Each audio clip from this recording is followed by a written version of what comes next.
जितने मुद्दे थे, चाहे एक व्यक्ति विशेष का प्रधानमंत्री जी के साथ नजदीकी ताल्लुक का मामला हो जो अमेरिका में आया, या संभल की हिंसा हो, या मणिपुर हो, या बेरोजगारी का मसला हो, सारे मसले आपने खारिज कर दिए। माय वे और हाईवे।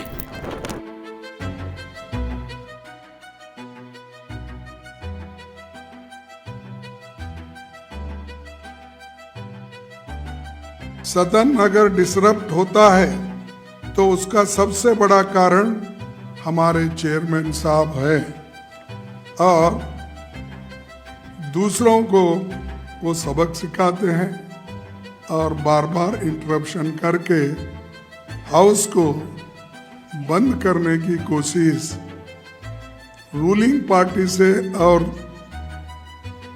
चेयरमैन साहब की तरफ से ज्यादा होता है। और हमारे चेयरमैन साहब मजा लेते हैं, वो मजा लेते हैं, वो संसद नहीं चलाते, सर्कस चला रहे हैं। 1952 से अब तक किसी उपराष्ट्रपति के खिलाफ संविधान के आर्टिकल 67 के अंतर्गत resolution for removal of vice president नहीं लाया गया, क्योंकि वो हमेशा निष्पक्ष और पूरी तरह राजनीति से परे रहे। लेकिन हमें अफसोस है कि संविधान के अडॉप्शन के 75वें साल में चेयरमैन की तरफ से हो रहे बायस्ड पार्टीजन व्यवहार विपक्षी पार्टियों को उनके खिलाफ ये प्रस्ताव लाने पर मजबूर किया। पिछले 3 वर्षों में उनका आचरण उनके पद की गरिमा के विपरीत रहा है। कभी वे सरकार के तारीफ में कसीदे पढ़ने लगते हैं, कभी खुद को आरएसएस का एकलव्य बताने लगते हैं। इस तरह की बयानबाजी उनके पद को शोभा नहीं देती। उनकी निष्ठा संविधान और संवैधानिक परंपराओं की जगह सत्ताधारी दल के लिए है। वे अपनी अगली प्रमोशन के लिए सरकार के स्पोक्स पर्सन बनकर काम कर रहे हैं, ऐसा हमें दिख रहा है।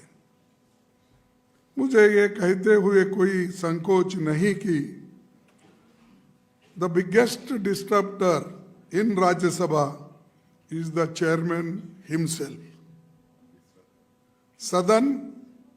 सदन अगर डिसरप्ट होता है तो उसका सबसे बड़ा कारण हमारे चेयरमैन साहब हैं और दूसरों को वो सबक सिखाते हैं और बार बार इंटरप्शन करके हाउस को बंद करने की कोशिश रूलिंग पार्टी से और चेयरमैन साहब की तरफ से ज्यादा होता है। उनके आचरण ने देश के गरिमा को बहुत नुकसान पहुंचाया है। मैं और एक बार ये सेंटेंस पढ़ता हूं। उनके आचरण ने देश के गरिमा को बहुत नुकसान पहुंचाया है। देश के संसदीय इतिहास में ऐसी स्थिति ला दी है कि हमें उनके खिलाफ ये रेजोल्यूशन का नोटिस लाना पड़ा। उनके साथ हमारी कोई निजी दुश्मनी या द्वेष या कोई राजनीतिक लड़ाई नहीं है। देश के नागरिकों को हम विनम्रता से बताना चाहते हैं कि हमने बहुत सोच विचार और मंथन करके देश के संविधान और लोकतंत्र को बचाने के इरादे से मजबूरी में ये कदम हम सब लोगों ने उठाया है।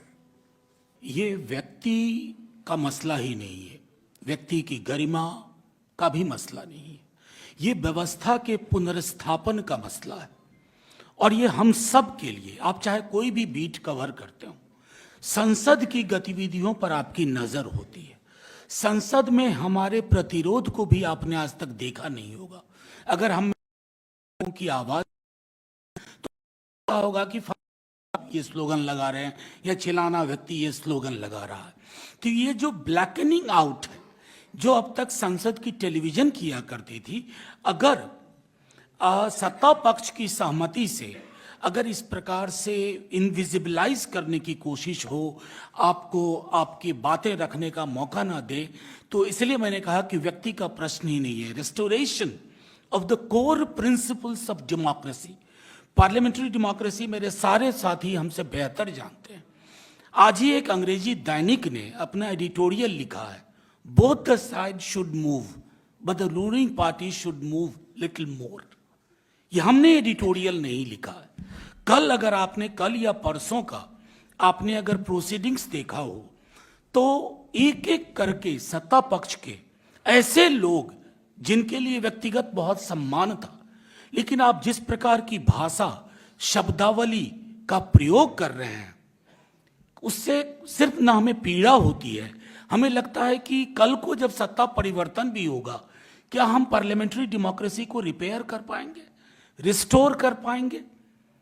कितने मुद्दे लेकर के हम जनगण मन जिस दिन होता है संसद में, कितने मुद्दे थे, चाहे एक व्यक्ति विशेष का प्रधानमंत्री जी के साथ नजदीकी ताल्लुक का मामला हो जो अमेरिका में आया, या संभल की हिंसा हो, या मणिपुर हो, या बेरोजगारी का मसला हो, सारे मसले आपने खारिज कर दिए। माय वे और हाईवे, ये पर इसलिए मैं आखिर में यही बात कहूंगा कि ये पूरी कोशिश किसी व्यक्ति के खिलाफ नहीं, एक संस्था का किस प्रकार मनसा वाचा कर्मणा में व्यवहार हो और कैसे हम रिस्टोर कर पाए the finest principles of Indian democracy. Thank you so much. मैं देखता हूँ, मैं सदन में लगभग 22 साल से हूँ और लगभग 4 चेयरमैन को मैंने देख चुका हूँ। मैं, वेंकैया जी थे, भैरव सिंह शेखावत जी थे, 2 बार हामिद अंसारी जी थे, लेकिन आज जो स्थिति मैं देख रहा हूँ ये पहले कभी मैं देखा नहीं। इतनी भयंकर स्थिति है और हमारे चेयरमैन साहब मजा लेते हैं, वो मजा लेते हैं, वो संसद नहीं चलाते, सर्कस चला रहे हैं। इस तरह से अगर देश की पार्लियामेंट कोई चलाएगा तो देश में ना संविधान रहेगा ना डेमोक्रेसी रहेगी। यहाँ जो बैठे हैं सब नेतागण है सभी का अपना अपना देश के सेवा के प्रति, लेकिन जो चेयर पर बैठे हुए व्यक्ति है वो सबसे पहले सदन शुरू होने के बाद लगभग 40 मिनट अपना लेक्चर सुनाती है, समय खुद ही खा लेते हैं, और बाद में जो समय होता है वो इनकरेज करते हैं दंगा करो सामने, और हम एक हतबलता से ये सब देखते हैं और बाहर निकलते हैं।